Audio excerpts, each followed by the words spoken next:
Hi guys! Welcome back to our YouTube channel. So today is naka-schedule ako para magpa-antigen swab test.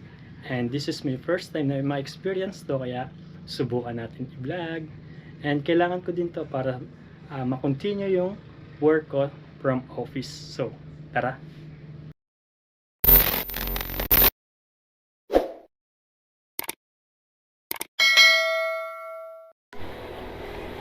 Hi guys! Okay. Pupunta tayo ngayon sa clinic kung saan tayo magpapa-antigen swab test. Katanghalian tapat yung biyahe natin kasi alauna pa talaga yung time nila. 1 to 2 lang sila nag-a-accept for the swab test. And kailangan din naman natin to para sa office, kaya konting tiis na lang muna sa init. Naka-jacket din naman tayo.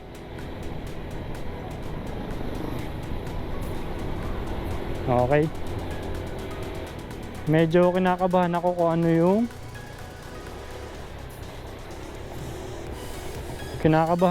ano yung experience ng matusok sa ilong, no guys.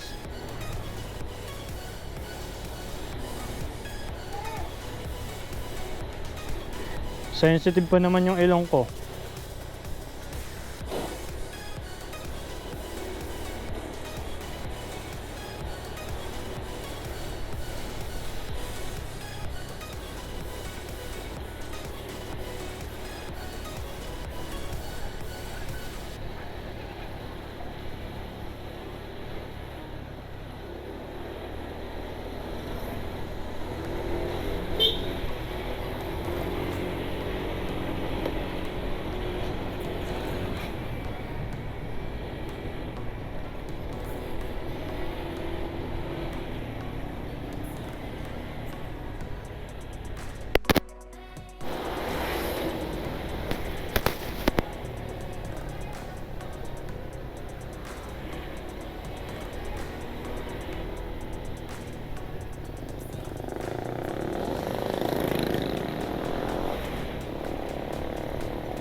Nakakamiss din mag long ride guys, no?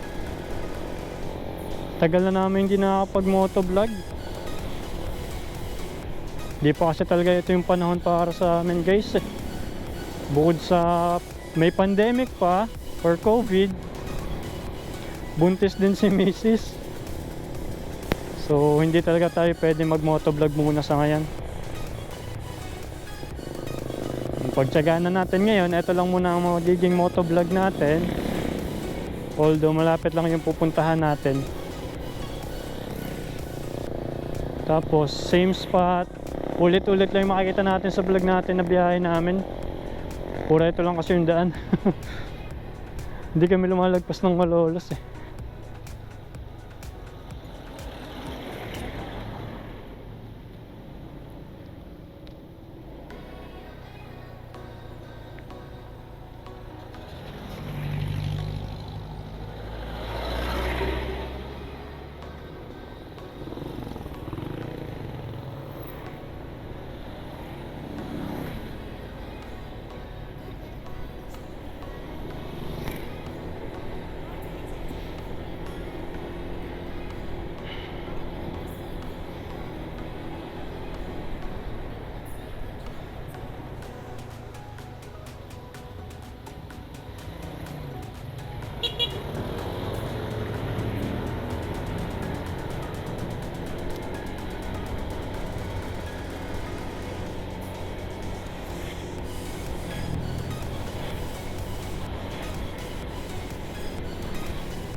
Eto palods yung ayoko pag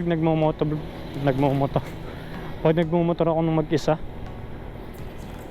Nabuburingan ako, hindi ako sanay walang kaangkas. Lalo tuloy akong bumabagal magbiyahe.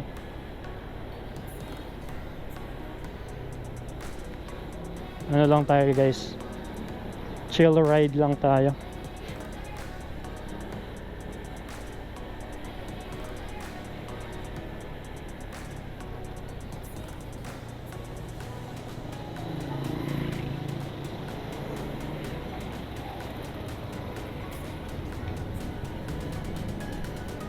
Nasa Pombong na pala tayo guys. Madadaanan natin dito yung simbahan kung saan kami nagpakasal ni Mrs.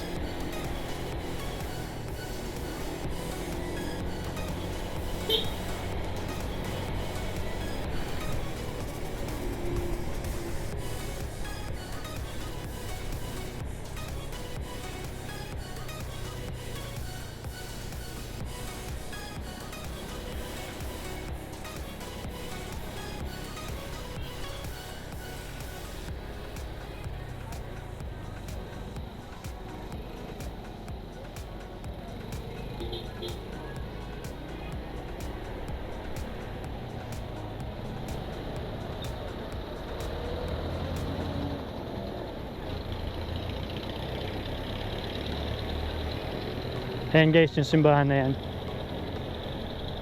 Diyan kami kinasal ni Mrs.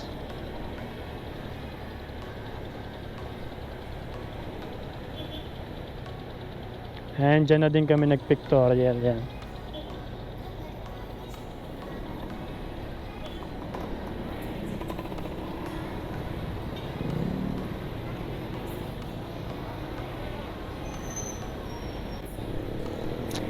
Ang init guys, tapos ang bagal pa ng biyahe natin.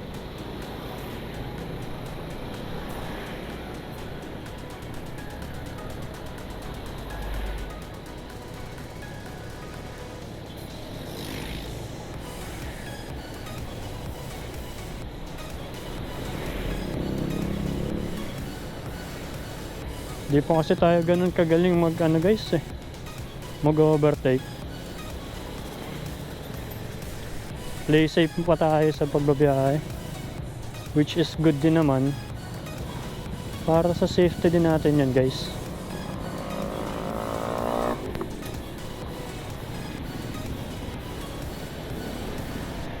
Medyo maaga pa naman.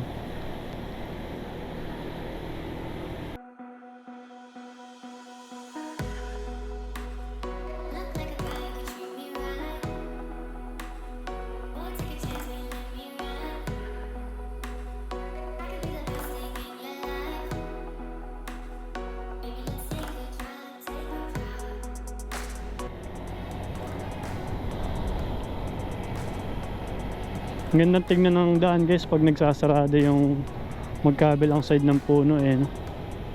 Parang nakakabuo siya ng arc.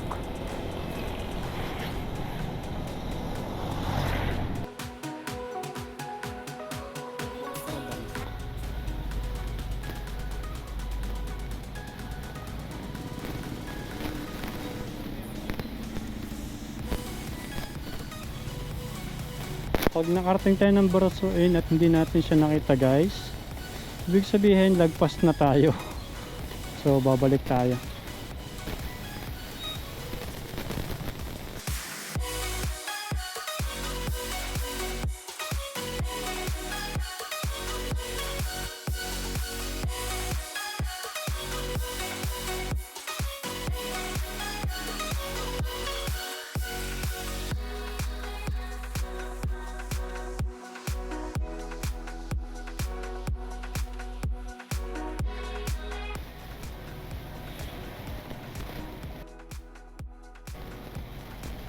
Drug test, hindi tayo magpapadrug test guys. Swab test yung hahanapin natin. Ayun, Malolos Health Providence providers pala. Tama, yun.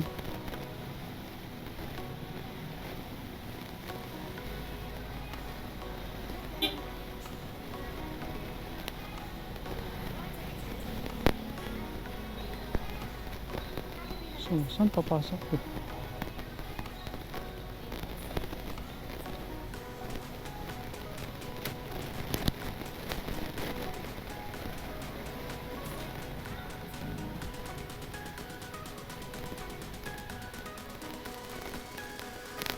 walang dilim ang ating motor.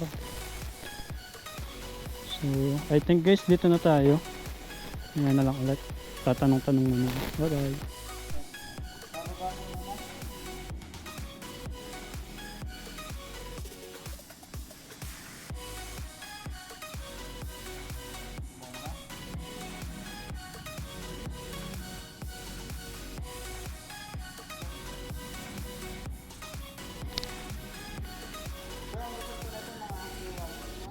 Opo, sir. Sir, pwede pasan ko na or kunin ko na through online? Pwede po, email. Opo, Tapos, hingin na lang po yung email address dito sa... yes sir, may bigay. So yun guys, tapos na akong i-swab. Sobrang kati na ilong ko, sinisipon ako. Sobrang lalim pala talaga ng tinutusok nila guys. And then about sa result, antayin pa daw ng 1 hour, pero pwede naman siya kunin through online. Yung online ko lang guys, mainit ang tagal maghantay.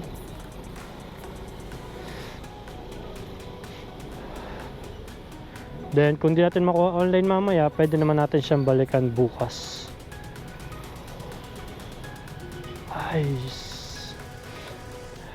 Pero grabe yun guys, first time kong ma-experience yung swab test. Parang ayoko na ulitin din. Sobrang kati sa ilong niya, nakakakiliti siya. Hindi siya totally masakit guys, pero yung sobrang nakakakiliti na parang ang lalim na nang narating niya sa part ng ilong mo. Diba? Tapos bawal bumahing, bawal umubo, and dapat relax. Bawal din mag-react na parang overreact sa may noo, yung magpagkunot. Yun, ewan ko kung bakit.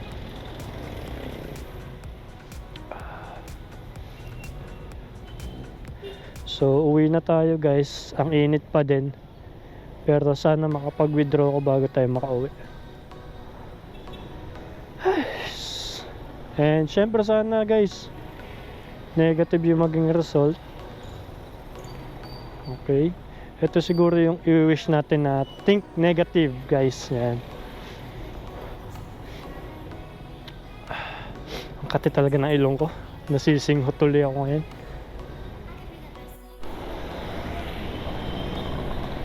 Yun guys, nakapag-withdraw na tayo, and diretso na tayo uwi. Init na din ako. Medyo naka-recover na yung ilong ko sa pagkakasundot, but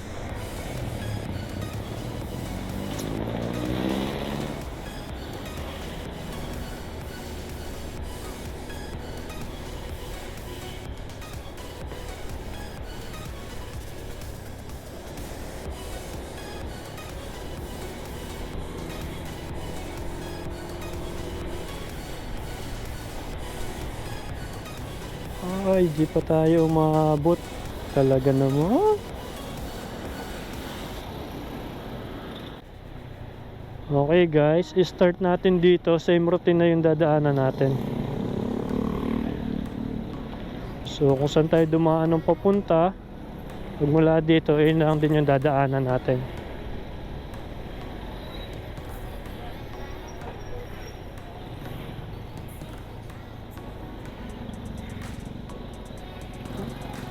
Kuya mo,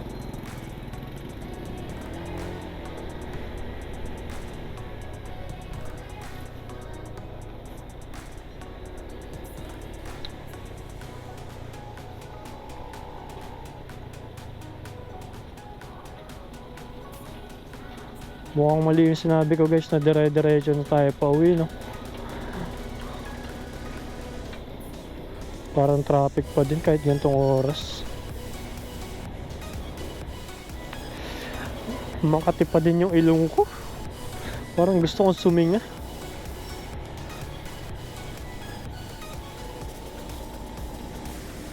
Medyo nagluluha pa din yung mata ko guys. Dahil na rin yata sa sikat ng araw eh.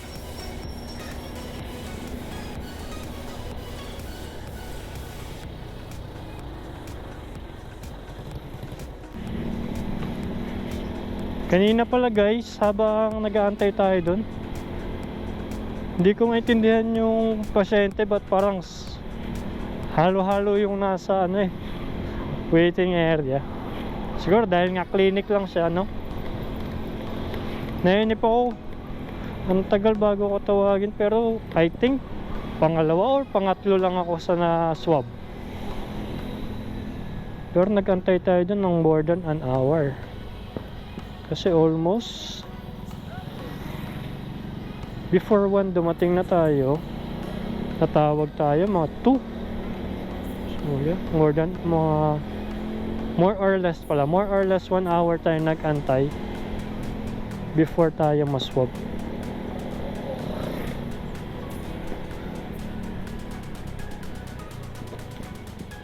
Yak, sorry Bob. Nabagko tayo din.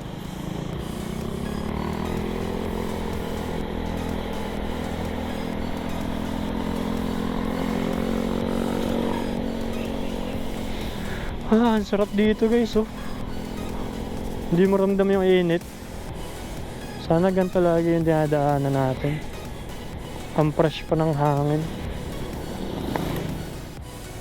Ayan guys, yung simbahan kung saan kami kinasal. Sabi ko nga, diba, same routine o same route lang tayo. Pero dahil one way to, syempre dito na tayo ngayon.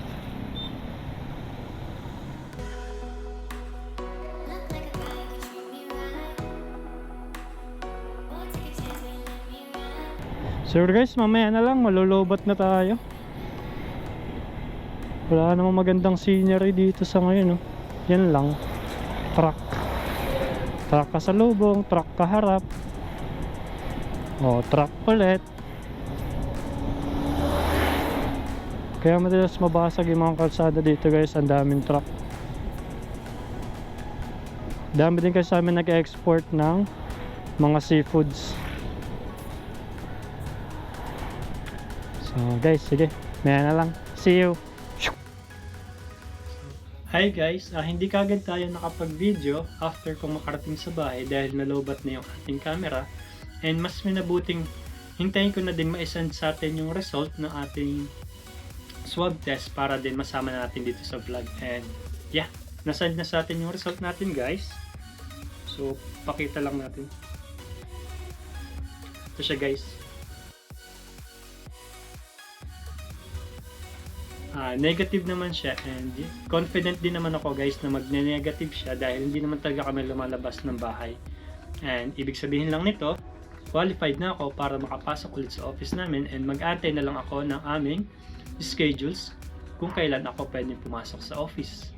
So hanggang dito na lang guys, and if you like this video, please like and share, and don't forget to hit the notification bell button para lagi kayong updated sa i-upload pa namin na videos. Salamat!